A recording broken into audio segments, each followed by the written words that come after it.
홍준표 의원 최근에 바람을 탔다, 상승세다라는 표현들이 언론 보도를 통해서 꽤 많이 등장을 합니다. 어제와 오늘 본인이 이기는 여론조사 결과를 실시간으로 중계까지 했는데요. 어제 발언 한번 듣고 오겠습니다. 오늘 경기도에 방문을 하면서 참 기쁜 것은 경기도의 차배수를 오늘 여론조사에서 오차범위 밖으로 꺾었다. 경기도의 차배수를 잡을 사람이 본선에 가서 누가 잡을 수 있겠습니까? 경기도의 차배수를 잡는 사람은 제가 생각하기에 홍준표가 제일 낫지 않느냐, 그런 생각입니다. 아, 그제였군요. 여론조사 하나가 나왔는데요. 이 의원님. 네네. 보수 야권의 대선 후보 적합도 오차범위 밖으로 처음 홍준표 후보가 윤석열 후보를 이겼습니다. 이 정도면 꼭 역선택만의 얘기는 아닐 텐데요. 어떻게 보세요? 그러니까 크게 보면 한 세 가지 정도 요인이 있는데, 그 보수 야권 대선 후보 적합도에서 그 홍준표 의원이 윤석열 전 총장보다 상당히 많은 표를 받는 거는 사실 좀 역선택의 영향이 있다고 봐야 됩니다. 왜냐하면 32.6%라는 저 숫자에는 호남, 그다음에 40대, 그다음에 민주당 지지층의 표가 굉장히 많습니다. 이 부분은 역선택으로 봐도 무리가 없고, 이분들은 결국은 본선에서는 홍준표 의원이 아니라 민주당 후보, 여당 후보를 뽑을 가능성이 많은 표죠. 그렇지만 이것만 갖고는 최근에 이 보수 야권 대선 후보 적합도뿐만 아니라 전체적으로 여야를 통틀어서 조사를 해도 3위에 오른다거나 10% 안팎으로 지지율이 나오는 거는 이거 갖고는 설명할 수 없습니다. 그럼 거기에는 어떤 요인이 있느냐? 우선은 국민의힘 내부에서도 약간 동요가 있는 것 같죠? 윤석열 후보를 지지하는 분들은 계속 지지하지만 혹시 윤 후보가 흔들리게 되면 그럼 우리는 어떻게 해야 되냐? 뭔가 좀 다른 대안도 준비를 해야 되는 거 아닌가? 한때는 그게 이제 최재형 후보가 됐을 수도 있지만 그게 이제 홍 대표로 왔을 수도 있고, 2030 지지가 올라가는 건 이건 굉장히 과학적인 것 같습니다. 2030들한테 조금 취재를 해보니까, 첫째는 홍준표가 윤석열보다 덜 꼰대 같다는 거예요. 덜 기득권 같고 그래도 약간의 코믹의 요소가 있는 것 같다.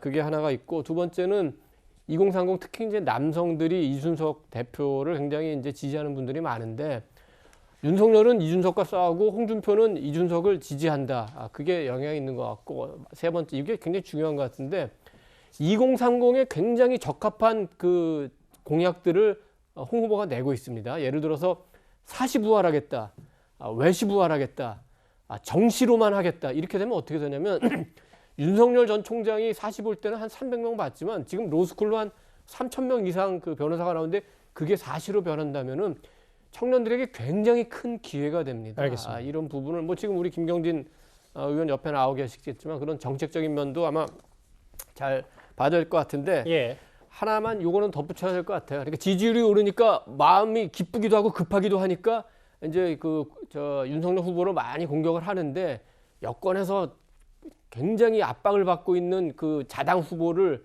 자기만을 위해서 뒤에서 공격하는 게 과연 야당 지지자들한테 그렇게 아름답게 보일지, 그 부분은 좀 더 우리 홍 후보가 생각해 봐야 된다. 지금 홍 캠프 내에서는 알겠습니다. 예. 이게 마지막이라고 보고 너무 좀 홍 후보 마음이 급한 거 아니냐, 이런 얘기도 나오니까 좀 더 멀리 좀 크게 보기 바랍니다. 김 의원님, 이 정도 되면 사실 윤석열 캠프에서도 좀 비상 상황, 대책을 좀 세워야 되는 건 아닌가요? 윤석열 캠프 측에서만 보면. 저희들도 방금 이돈 위원께서 분석해 주신 그런 내용들, 2030 세대들의 마음, 특히 2030의 남성 이 유권자들의 마음을 위한 정책 공약이라든지 이런 부분을 좀 더 적극적으로 좀 개발해야 되는 것이 아니냐라는 분석이 있고요. 특히 그 부분, 아까 이제 어떤 수시가 아니라 정시, 그 다음에 이 다양한 요소가 아니라 어떻게 보면 시험이라고 하는 단순한 요소로 가자, 이런 부분들과 관련한 그 마음을 좀 헤아려야 될 필요성이 조금 더 있지 않나 싶고, 예. 저희들이 좀 더 분발하겠습니다. 알겠습니다. 홍준표 의원 말고도 오늘 다른 대선 주자들의 압박 면접도 진행이 됐습니다. 저희가 유승민 전 의원과 최재형 전 원장 눈에 띄는 발언들을 하나씩 모아봤습니다. 국민의힘은 탄핵의 강을 건넜다고 보십니까? 다 건넜는데 유승민 후보만 아직 못 건너신 것 같아요. 이준석 대표도 예. 당선이 되고 윤석열 후보도 보수 진영에서 되게 지지가 높은데 유승민 후보만 지금 배신자 뭐 이렇게 이미지의 아이콘이 있어서 그 질문하시는 분은 제가 배신자라고 생각하세요? 본인이 아니 그 왜 배신자라고 생각하시니까 저한테 그런 표현 쓰시는 거 아니에요? 오히려 중도 진영에서 좋아하고 보수 진영에서는 지지를 덜해요. 좀 억울하십니까 그게? 솔직히 말씀드려서 억울하죠. 억울한데 그런데 뭐 그분들도 저는 생각이 바뀔 거라고 저는 믿습니다. 저는 윤석열 후보나 또 홍준표 후보가 국민의힘 후보가 되면 아주 무난히 지는 길로 간다고 생각을 합니다. 아버님이 군인이셔서 그런지 애국심이 출중하셔서 그런지 그런 거라고 이해를 하겠는데 아들 며느리들까지 와가지고 함께 막 제창하고 이러는 것들을 볼 때는 이거 너무 가부장적인 거 아닌가 이런 생각도 들었습니다. 가부장적이라기보다는 뭐 나라 사랑하는 마음으로 그렇게 했다고 이해해 주시면 되고요. 사실은 그렇게 한 게 뭐 많이 한 건 아닙니다. 코로나 팬데믹으로 사실 그렇게 모일 기회도 없었죠. 그러나 제가 출마한 이후에 우리 가족들이 이만큼 나라를 사랑한다는 그런 표현으로 사진을 올린 게 그런 논란을 빚은 것 같습니다. 다른 후보들의 모습도 만나봤는데요. 이 주제로 이 질문으로 마무리를 하겠습니다. 김관월 교수님. 네. 이재명 지사를 향해서 이제 홍준표 의원이 경기도의 차베스 얘기를 계속 하고 있는데 이거에 대해서도 이재명 지사 쪽 반응도 계속 실시간으로 나오고 있더라고요. 이거는 상대 후보에 대한 예의가 아니에요. 누가 그렇게 다른 사람의 어떤 별명이라든가 뭐 부정적인 인식을 받고 있는 정치인들을 대비시켜가지고 이런 식으로 프레임을 구성하고 이미지화하는 것이 이게 바른 방법인가? 이게 한국 정치의 발전에 도움이 되는 것인가라고 한다면 저는 매우 부정적이라고 생각을 해요. 그리고 홍준표 후보의 어떤 지지율이 지금 상승되고 있는 것은 맞습니다.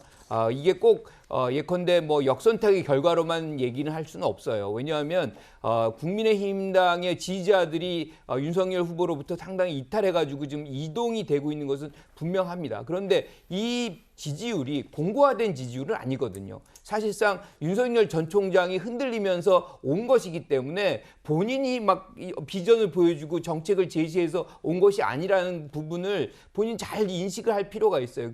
지금부터가 이제 시작이다. 홍준표 후보 같은 경우는 알겠습니다. 어떻게 해서 이 표를 다지느냐가 관건이라고 생각합니다. 오늘 있었던 국민의힘 공개 압박 면접 내일도 진행되니까요. 잘 지켜보겠습니다.